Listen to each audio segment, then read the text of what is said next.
दीक्षांत परेड सावधान। अब मैं कमांड सर से रिक्वेस्ट करूंगा कि वो आपको शपथ कराएं। Parade up.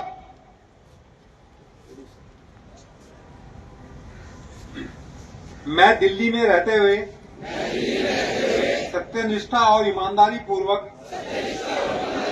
घोषणा करता हूं और विश्वास पूर्वक कहता हूं कि होमगार्ड सदस्य के रूप में सरकार की स्नेह, देश द्वेष अथवा वैमनस्य अथवा सांप्रदायिक या राजनीतिक आधारित पक्षपात के बिना सभी कार्य भली भांति और ईमानदारी से करूंगा और यथाशक्ति शांति बनाए रखने, संपत्ति की सुरक्षा तथा जन रक्षा के लिए स्वयं को सौंपी गई ड्यूटियों और कार्यों को करूंगा और अपनी पूर्ण दक्षता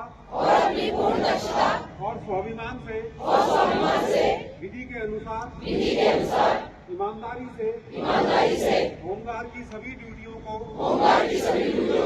बिना सांप्रदायिक अथवा राजनीतिक पक्षपात के करूंगा। मैं अपने उच्च अधिकारियों के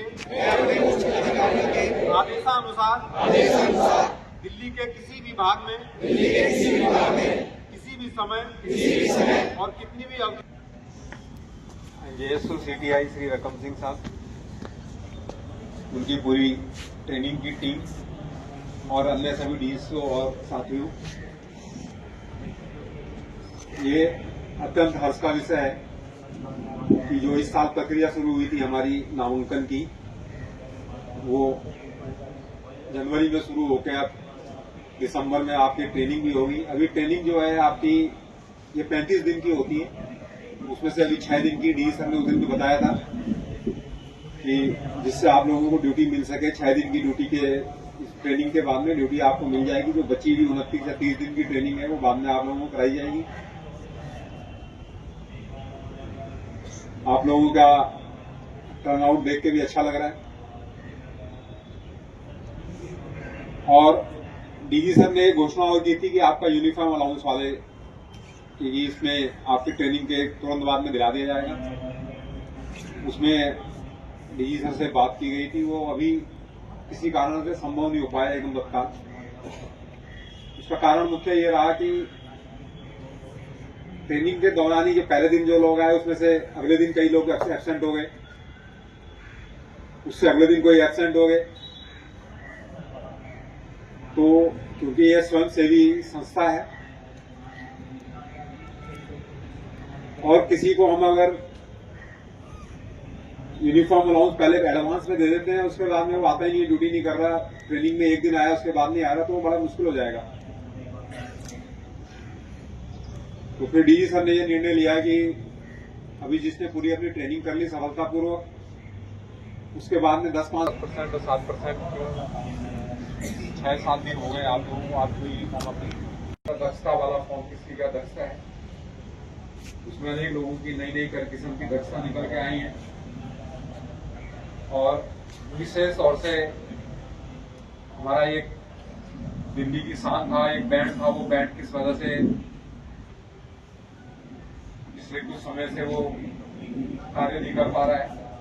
आप लोगों से उम्मीद है कि आप लोगों में से जो लोग बैंड में इच्छुक होंगे या बैंड की ट्रेनिंग कराएंगे, उनको बैंड की हम दोबारा सपना बनाएंगे। आप जो काम करते थे वो आप उस नाम से करते थे, अब आप जो भी अच्छा बुरा करोगे उसके साथ में एक संस्था का नाम भी जुड़ जाएगा।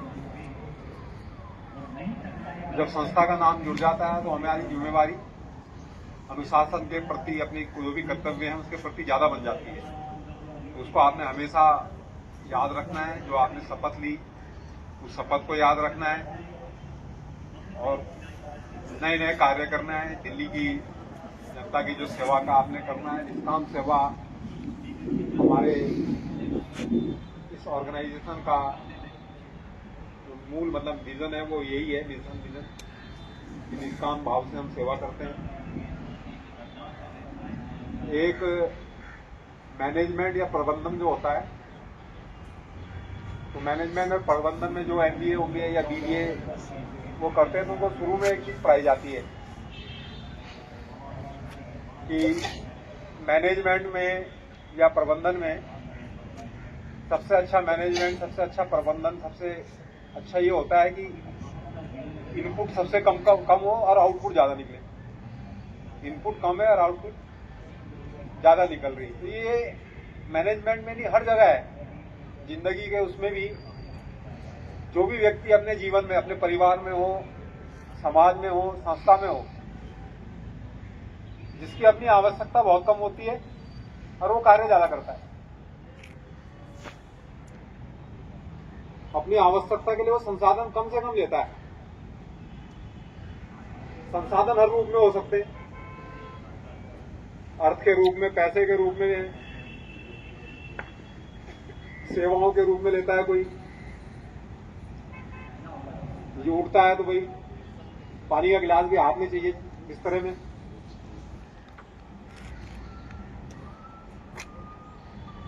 और अन्य भी कई सारे रूप हो सकते हैं उसके।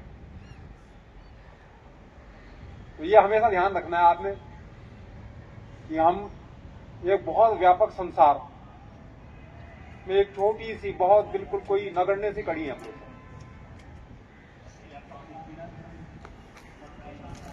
तो अपने जीवन में हर जगह ये देखो कि हमने समाज से, परिवार से, हर किसी से कम लेना है, ज्यादा देने की कोशिश करनी।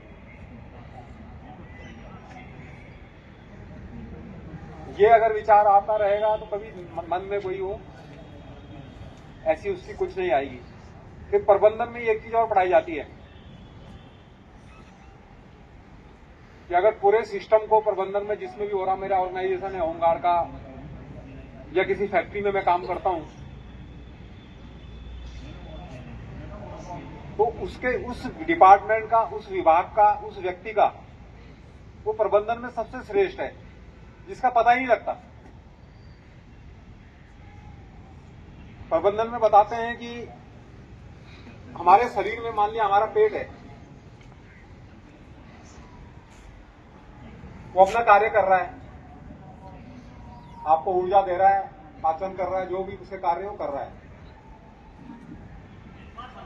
जब तक उसकी उपस्थिति का आपको आभास नहीं हो रहा तब तक वो बढ़िया काम कर रहा है। जिस दिन उसकी उपस्थिति का आभास होने लगेगा उस दिन क्या है, प्रॉब्लम। इसका मतलब वो प्रॉब्लम करने लगा। ये सब जगह, हर विभाग में जिस व्यक्ति का पता ही नहीं लगे, वो अपना काम बिल्कुल सुचारू रूप से कर रहा है, कहीं उसका पता